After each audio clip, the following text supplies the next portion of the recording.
If Kinder Morgan gets its way, a lot more oil will be flowing through BC.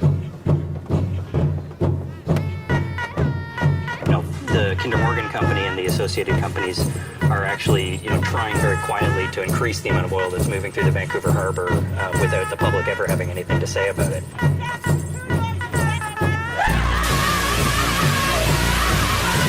The Crown prosecutor says these were sophisticated organizations. They had the resources to do a better job. They simply didn't.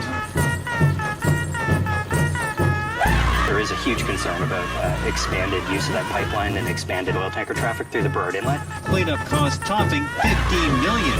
Pipeline owners Trans Mountain and operator Kinder Morgan have been talking about expanding the amount of oil going from the pipeline into tankers. It's very clear to me that Kinder Morgan's proposal must be scrutinized.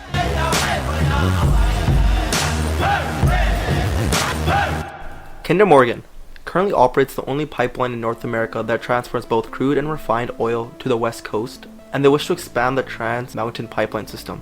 In 2005, the pipeline was bought by Kinder Morgan, and the proposed expansion came in December 16, 2013. Pipelines that cross Canada's provincial or international borders are regulated by us, the National Energy Board. We make sure pipeline companies meet strict requirements to keep Canadians and the environment safe. We oversee a pipeline from construction to operation. By May 19, 2016, the National Energy Board of Canada gave forward toward the approval of the pipeline, a decision that was made by the Government of Canada on December 19, 2016. The intent is not to uplift the people of Canada, but to profit the rich. We are at a moral and ethical crossroads right now. How can we as a nation allow this right after we ratify the Paris Climate Agreement? The major achievement is that for the first time ever, virtually all nations committed to reducing their carbon emissions as soon as possible and to do their best to keep global warming to well below 2 degrees Celsius, of sacrificing their own economic growth for the greater planetary good. If approved, we will not reach our goal of cutting emissions, but be part of a problem that increases it. The pipeline expansion would be a snowball effect in the wrong direction, as construction of the pipeline would only mean an increase in oil production for consistent rates till 2030 to use these pipelines at full occupancy. A pipeline that won't even be used for the residents of British Columbia? Ask yourselves, is a pipeline that will be affecting our environment, our indigenous populations, our unique and diverse species worth ruining, worth risking for the opportunity? Why add to the problem of climate change? Rather be a leader in climate change. We want to sell energy, let's find a better way to sell energy, where growth does not lead to destruction, but sustainability. Let's talk about this proposed pipeline. This proposed pipeline will cost $6.8 billion to build a 980-kilometer long pipeline, with an additional 193 kilometers being reactivated to complete this twinning process of the pipeline. This would lead to an increased capacity of 300,000 barrels a day to 890,000 barrels a day, and would increase tanker travel in Vancouver waters from 5 a month to 34, which would also lead to the expansion of the West Ridge Marine Terminal to be able to hold 3 Aframax-sized tankers that would head towards Asia. With the current pipeline in place since 1953, it has reported 82 spills, 21 of which were directly because of pipelines. Carl Weimer, who is an executive director of the Pipeline Safety Trust, a US-based non-profit organization, rated Kinder Morgan as having a poor safety record with a National Response Center, has issued Kinder Morgan with over 1,800 violations since 1997, with over 500 being pipeline related. According to the Mariners Group, in the past 37 years, we usually have, on average, 2.2 major oil spills. In the last 10 years, that jumped up to 8.6. This is a pattern oil companies have consistently showed us, and this is a pattern Kinder Morgan continually shows us. We continue to increase production, we will increase the spills that we have, and this will be a detriment to our environment. With spills to likely only increase with so many variables in play, we cannot constantly approve of this proposed plan. I'm Gregor Robertson, the Mayor of Vancouver, and it's crunch time on the Kinder Morgan pipeline proposal. The federal government will be deciding over the next few weeks whether or not to approve the pipeline proposal and a 7 times increase in oil tanker traffic in our waters. It is absolutely not worth the risk to our environment or to our economy. As of now, we have at least 21 cities and 17 first-line tribes who oppose the Kinder Morgan pipeline expansion. On September 26, 2016, 9 cities, including Victoria, Burnaby, Vancouver, and Squamish all joined First Nations chief Don Tom, who urged our Prime Minister to reject the Kinder Morgan pipeline.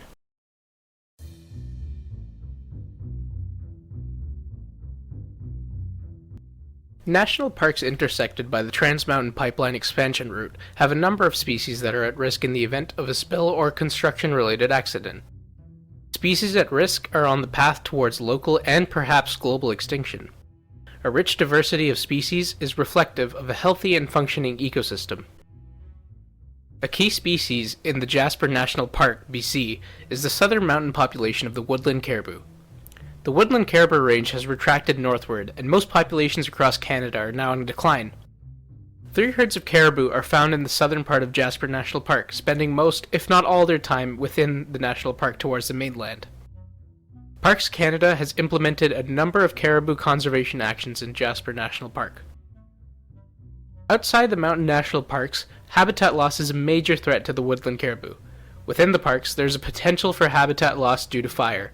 A pipeline or construction-related accident could result in any of these catastrophes. A secondary effect of habitat loss is changes in the predator-prey dynamic between the caribou and their local predators, the wolves, coyotes, and bears. Why are the woodland caribou important to save? Woodland caribou are an indicator of the health of our forests. If these forests can no longer support a species that has been around for thousands of years, it's a likely indication that other forest species are also in trouble. Let's take a look at another animal that could be negatively affected by Kinder Morgan's pipeline expansion project as it currently stands. According to David Newart, author of Orcas and Men, What Killer Whales Can Teach Us, the presence of a massive oil terminal in Vancouver poses a real threat to the long-term survival of the southern resident killer whales. First of all, adding 400 oil tankers a year in the Haro Strait will add massively to the noise that is already making life difficult for killer whales dependent on quiet oceans to effectively seek their prey. Kinder Morgan's pipeline expansion is estimated to increase the capacity from 300,000 barrels of bitumen to 890,000 barrels per day. This would result in a dramatic increase in oil tanker traffic through the Salish Sea.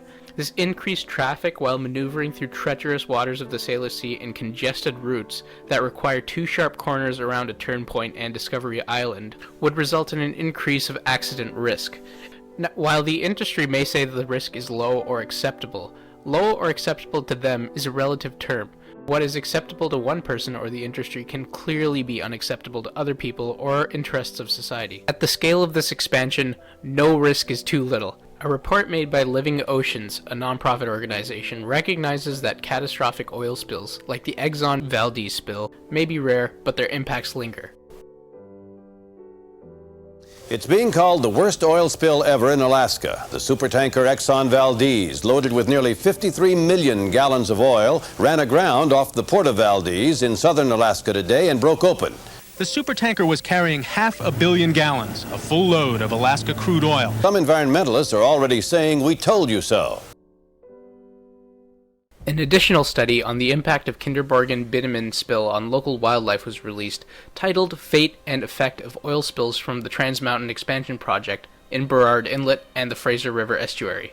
The report finds that the extraordinarily high densities and numbers of sea and shore birds and marine animals makes them especially vulnerable to potentially devastating mortalities should a major oil spill occur in the Burrard Inlet or the Fraser River Estuary. It is worth noting that while Kinder Morgan's preliminary risk assessment is available online, their accident spill preparedness plans cannot be compared against the reports from the Burnaby Fire Department or the City of Vancouver, as the company has filed legal documents to prevent the public from seeing them. The question remains, what purpose does it serve to keep the accident and spill preparedness plans away from public eyes? The consequences of oil spills are dependent on the amount of oil spilled, the extent of oil dispersion after a spill, and the amount of time it takes for a cleanup to be successful. Let's take a look at a couple of examples of the consequences of oil spills that we've seen in the past. Kinder Morgan's track record includes a large number of accidents and failures to follow the correct spill procedures. For example, on April 27, 2004, an underground Kinder Morgan pipeline ruptured in Solano County, California, spilling over 120,000 gallons of diesel fuel directly into the marsh. The cause was pipe corrosion. The company failed to notify authorities about the spill for 18 hours, which is a major safety violation. In 2005, the California Fire Marshal fined Kinder Morgan $500,000 for its role in the completely preventable tragedy of the bursting pipeline in Walnut Creek, California. In 2007, the Kinder Morgan's subsidiary was found guilty of 6 felonies in this case and was fined $15 million. The company was assessed another $69 million in civil penalties. There were no improvements in sight since in 2011, PHMSA cited Kinder Morgan for the following safety violations: failing to maintain update maps showing pipeline locations, failing to test pipeline safety devices, failing to maintain proper firefighting equipment, failing to inspect its pipelines, and failing to adequately monitor pipes' corrosion levels.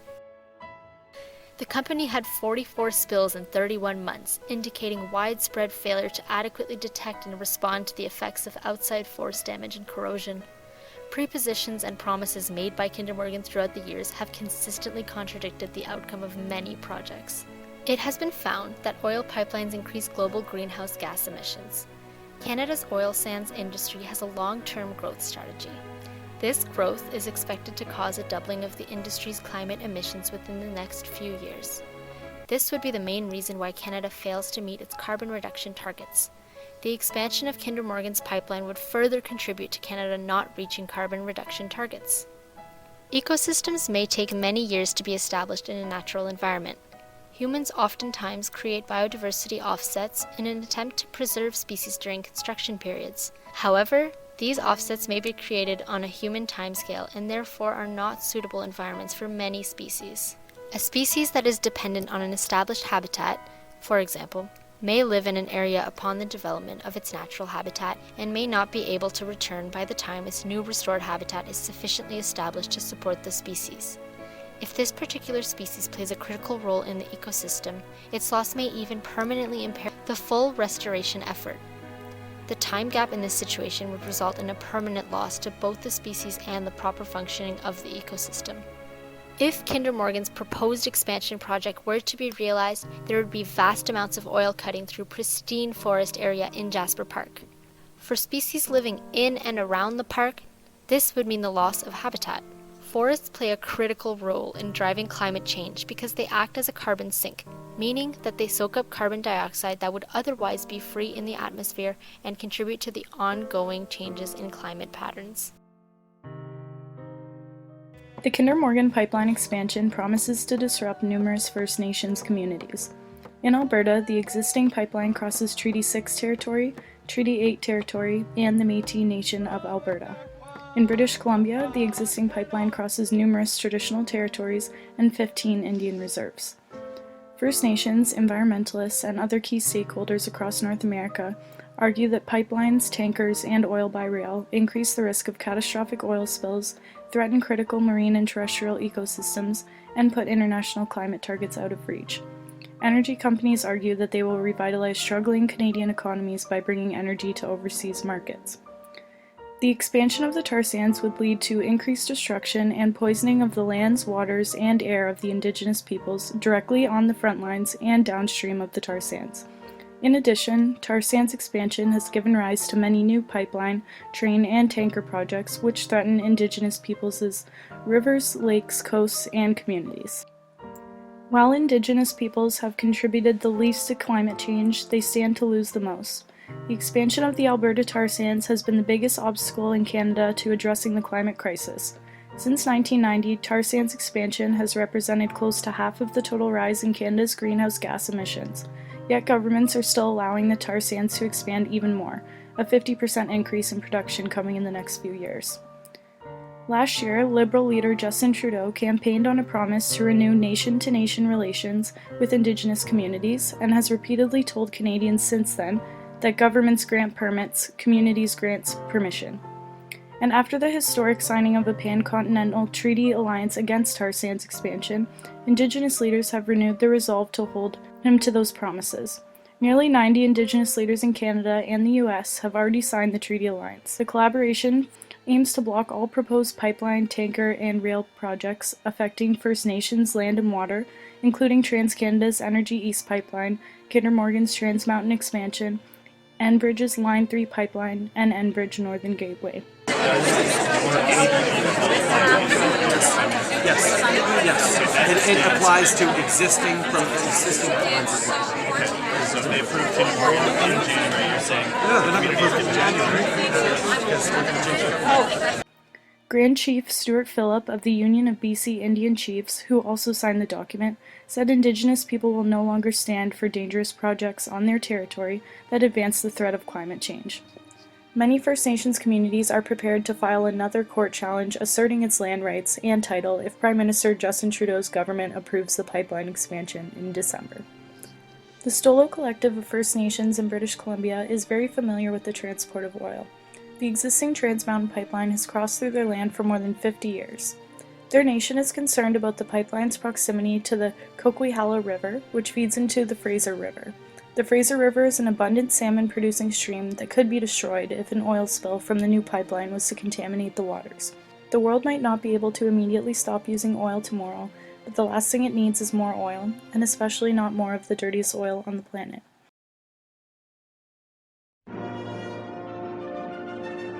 A key factor to Kinder Morgan's success in achieving its goals in an ethical and positive manner is to appeal to the communities and environmental interest groups related to the pipeline. In order to appeal to communities in proximity to the Trans Mountain Pipeline expansion route, the concerns of local municipalities should be considered and factored into the expansion more effectively. For example, the proposed expansion route cutting through Burnaby's Provincial Park has caused a number of issues within the community and local government. In order to alleviate the concerns of these entities, a focus should be placed on minimizing the pipeline's impact on the environment of the park. The pipeline expansion could include the addition of a section spanning further away from the park center instead of directly through it. Kinder Morgan's significant shareholder status in spill response companies has caused much criticism and concern. Kinder Morgan should reduce the amount of shares it owns in spill response companies to a significantly less influential level, thus eliminating a major conflict of interest while freeing up funds to use in the earlier proposed solution. Capital from sold shares can also be invested in Kinder Morgan with improved programs for risk management and pipeline operations.